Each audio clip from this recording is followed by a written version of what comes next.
Moksha or nirvana is the dissolving of the separate self. You're essentially done, meaning that Jiva Atma no longer needs to incarnate. That cycle of birth and death is over. You are an instrument. I am the doer.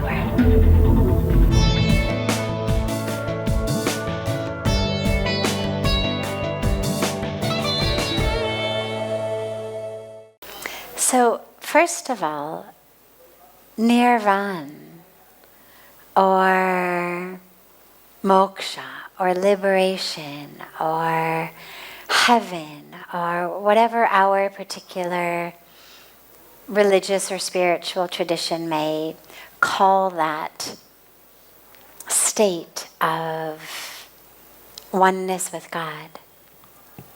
First of all, it's not something to fight for. I don't think you could get it through fighting. Because in fighting, there's always at least two. If I'm fighting someone or something. Minimum at least one thing. Maybe I'm fighting a whole gang. But bare minimum, I'm fighting one person or one thing. And moksha or nirvana is the dissolving of the separate self. So wherever there is still fighting or striving or yearning, there can't possibly be that state. Because if I'm fighting against or I'm yearning for or I'm striving for or craving for, well, there's still something that's separate. It is a renunciation of separateness. It's an awareness of fullness. But going back to your specific question of, well, if after we attain that, we just end up having to start all over again, that isn't actually true. It goes back to what I was saying earlier about the ocean metaphor. When you actually attain that state of moksha or nirvana, you're essentially done, meaning that Jiva Atma no longer needs to incarnate. That cycle of birth and death is over. You don't start all over again. We keep taking new births, as you said, to evolve. We evolve on many, many levels, but the ultimate evolution, the whole point of it is to get to the place where we become free from our karmic bank account. And according to Bhagwan Krishna in the Bhagavad Gita, the only way to do that is to surrender everything to him. That's what he teaches us in the Gita. You do action, any action, good action, bad action, right action, wrong action. Well, you're going to get the fruits of that karma. The only difference is they're going to be sweet or bitter. But you're getting them anyway. And whatever fruits you get, you've got to reincarnate again to go through them. And you can't not act. So it seems like we're stuck, this catch-22. We can't not act. And every action is going to bring fruit, meaning we're stuck in this cycle of birth and death. And he says, no. The way to be free is you act like that instrument of the divine. When we speak about nimitta matram, that instrument in the divine's hands, that you recognize God is the doer. We are just the ones through whom doing is happening. And we offer everything. It's where he reminds us and teaches us, Yat karoshi yadashnasi, yajjahoshi dadasiyat, yat tapasyasi konteya, tat karushva madarpanam. Means everything. Offer it all to me. every single thing, offer it to me. Whatever you do, even your sadhana, your tapas, your yagna, even these things that you're doing for your spiritual growth, even offer them to me also. Offer it all to me. Just you are an instrument. I am the doer.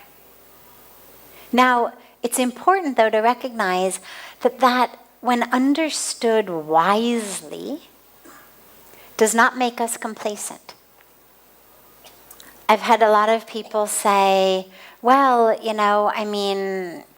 okay, so I'm not the doer, God is the doer, Krishna's the doer, therefore it's not my fault that I robbed the store, robbed the bank, cheated on my wife, did this, did that, because hey, I'm not the doer anyway.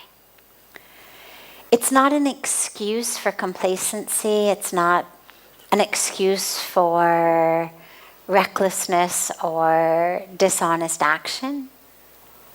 It's a way of living every minute and every moment, which is in surrender. It's just a matter of, oh God, use me, whatever it is. Just use me. However you want to flow through me, flow through me.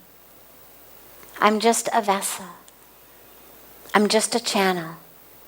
And when you're still in your body, it's what we call Jivan Mukti, free while living.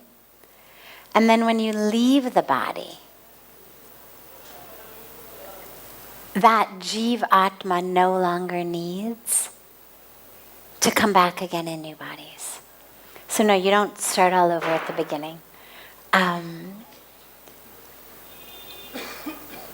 We are then just in that ultimate oneness. So that's the whole point of the evolution. But here's another last point, which is, I understand the question because it makes you wonder, well then, why bother meditating? Why bother praying? Why bother doing seva? Why bother doing japa? Why not just go out and eat pizza and see movies and have fun? And, why bother doing anything else? If this whole thing is just either going to start all over again or it's this kind of endless cycle. Whether you actually believe in the cycle of birth and death and reincarnation and all of this or not, living that spiritual life actually is what gives you nirvana, heaven, moksha, in this life. Forget next life. Forget not having to take another life. In this very life, it's actually what gives you the very closest that in a human body with a human brain and mind and ego we can actually have to heaven on earth. Because when we're fully surrendered, when we're fully focused on just being instruments of the divine in whatever capacity, then life actually becomes heaven. Because that's when we start really asking what through me rather than what for me. And we start recognizing that each of us has our own individual role to play, and no two roles are the same, and none is better, none is worse, none is bigger, none is smaller. In our eyes they are, but not in God's eyes, not in the eyes of the universe. So it actually makes our life heaven. So that which happens after death, don't worry. Whatever's meant to happen is going to happen. Work on living in nirvana now, here in the body. And whether at some point you ever start over again as an amoeba, well, whatever happens will happen. At least this life will be nirvana for you.